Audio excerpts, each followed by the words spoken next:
ঈদের কেনাকাটা করতেছেন অনেক রাত্রে, জি, জি। এত রাত্রে যেহেতু আসার কারণ? কারণ নিজে তো ব্যবসায়ী জানা নেই, একটু ব্যস্ত সময়। কারণ সময় একটু ফ্রি পাওয়া যায় এইজন্য আসলাম আরকি ১২টায়।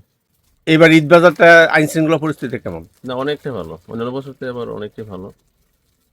এ এই যে অধিক পর্যন্ত রাত পর্যন্ত লোকজন না কেনাকাটা মানুষ তো করতেছে, দিব্যি চলাফেরা করতেছে।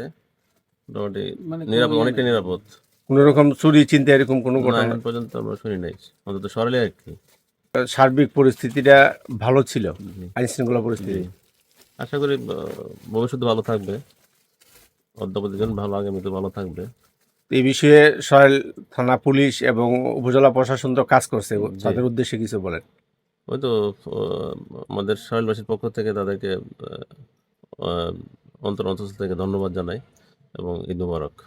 এবার ঈদ বাজারে যে অধিক রাত পর্যন্ত কেনাকাটা মানুষ চলাফেরা করছে, সরাইল থানা পুলিশের ভূমিকাটা কেমন ছিল?